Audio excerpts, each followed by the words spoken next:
अब एक नया अध्याय देखते हैं।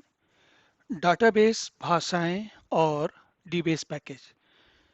तो जैसा कि हमने देखा, हमें कोई काम करना होता है। जब हमें कोई काम करना होता है तो उस काम को करने के लिए जो सामग्री लगती है, जो आवश्यकताएं, जो चीज़ें लगती हैं, उनको हम कहीं किसी गोदाम में किसी जगह पे रखते हैं और उनको लाते हैं, रखते हैं। जैसे उदाहरण के लिए कोई कंपनी है जो कि कपड़े बनाती है, तो कपड़ों के लिए उसका कहीं से धागा वगैरह आता है या बना बनाया कपड़ा आता है, और उस कपड़े से कपड़ों के जो थान होते हैं उनको लेकर उनके कपड़े, शर्ट पैंट वगैरह, जो कुर्ता पजामा जो भी है, वो सब सिले जाते हैं, बनाए जाते हैं।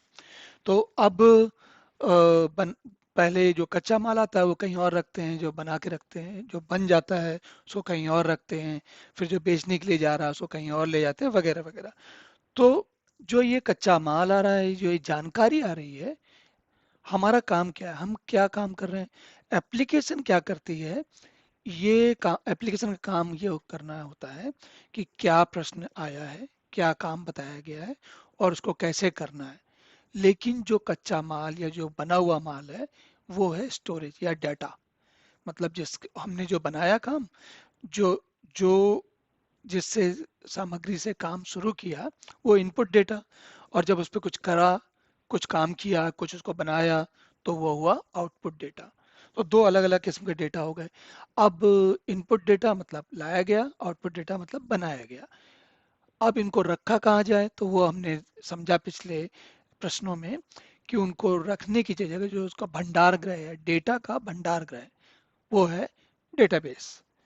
तो अब होता क्या है कि जैसे आप किसी गोदाम में कोई सामान रखते हो, तो कोई व्यवस्था होती है। बाईं तरफ क्या रखा जाएगा, दाईं तरफ क्या रखा जाएगा, ऊपर क्या रखा जाएगा, वहाँ पर तापमान कैसा होगा, वहाँ पर कौन लोग आएंगे जाएंगे, ये बहुत सारी कुछ चीज़ें, उस पर कुछ नियम लगते हैं।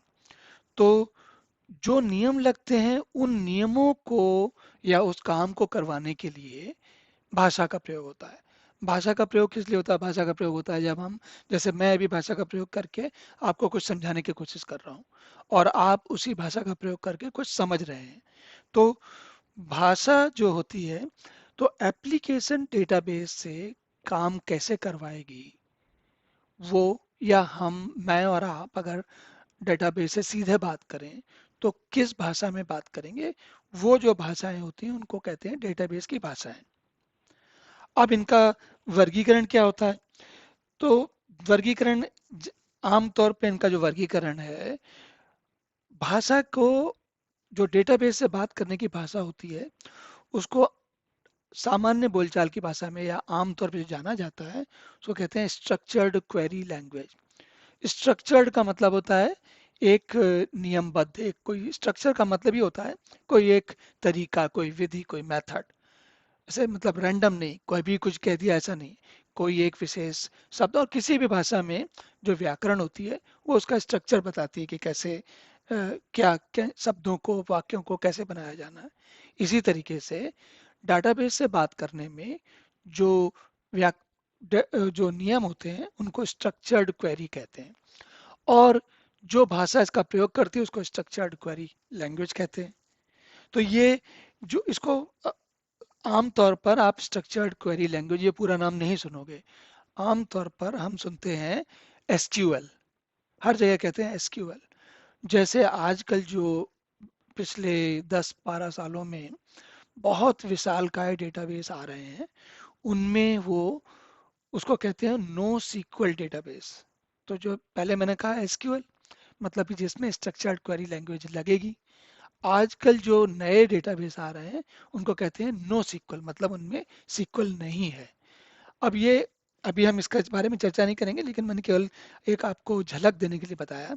तो स्ट्रक्चर्ड क्वेरी लैंग्वेज का मतलब है वो नियम जिनसे कि डेटाबेस से बात की जाएगी। तो ओरेकल एक कंपनी जिसने कि रिलेशनल डेटाबेस बनाए और काफ़ी प्रसिद्ध हुई, और ये लगभग 80 के दशक के अ, मध्यान्ह में करीब आरंभ हुई थी।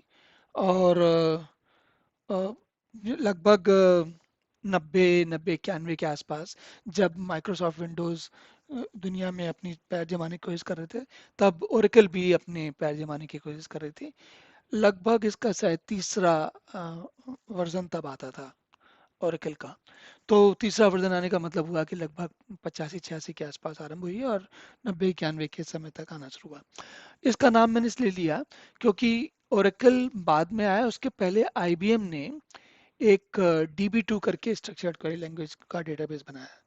तो और DB2 का स्ट्रक्चर्ड क्वेरी लैंग्वेज, ओरेकल का स्ट्रक्चर्ड क्वेरी लैंग्वेज, और आजकल की दुनिया में आप जो सुनेंगे वो होता है एक माई सिक्वल करके, वो फ्री, मतलब बगैर पैसे खर्च किए उसको आप ले सकते हैं। हालांकि उसे भी अब ओरेकल खरीद चुका है। और माई सिक्वल के दो संस्करण आते हैं, एक आता है जो फ्री वाला और एक आता है पैसे वाला। पैसे वाले में वो सपोर्ट वगैरह, उसके में अगर कोई समस्या आ जाए तो उसको सॉल्व करने में मदद करते हैं, उसका हल निकालने में मदद करते हैं। लेकिन जो फ्री वाला है उसमें आपको खुद ढूंढ के अपने तरीके निकालने होते हैं कि कैसे मदद की, कैसे समस्या का हल निकाला जाए। तो और इसी तरीके से एम एस एक्सेल, तो एम एस एक्सेल जो है माइक्रोसॉफ्ट के ऑफिस का ही एक छोटा सा भाग है। और ये एक छोटा डेटाबेस होता है जिसका प्रयोग अगर छोटी कंपनियां हैं और आपने माइक्रोसॉफ्ट के प्रोडक्ट्स बाकी सारे खरीदे हुए हैं, तो एम एस एक्सेल आपको थोड़ा सस्ते में मिल जाता है। तो आपके पास दो मतलब संभावनाएं हैं। एक तो एम एस एक्सेस यूज कर सकते हैं या फिर आप माई सिक्वल यूज कर सकते हैं जो कि बिल्कुल फ्री है। तो इनमें से जो भी है, माई सिक्वल वैसे लाइनक्स पे चलता है, अगर विंडोज पे चलाना है तो एम एस एक्सेस ठीक ठाक ऑप्शन है। तो इस तरीके से हमको एक मोटी मोटी जानकारी मिलती है कि डेटाबेस भाषाएं क्या होते हैं। अब जो डीबेस पैकेज है वो एक, जैसे ये बाकी आरंभ हुए, ऐसे ही डीबेस पैकेज एक, वो लगभग वही 80 85 81 में 82 में के समय में आरंभ हुआ था। और पिछले कई सालों में तो इसका जिक्र थोड़ा कम हो गया था, लेकिन अब लगता है कि कुछ साल, लेकिन अभी तक ये चलता आ रहा है। इसका मतलब अभी भी इसमें जान बाकी है और लोग इसमें चीजें बना रहे हैं। तो एक अच्छी जानकारी है ये। आमतौर पर डेस्कटॉप या छोटे कंप्यूटर्स में प्रयोग करने वाला सॉफ्टवेयर रहा है। तो इसके बारे में हम आगे देखेंगे। तो इसके बाद हम अगला प्रश्न देखते हैं।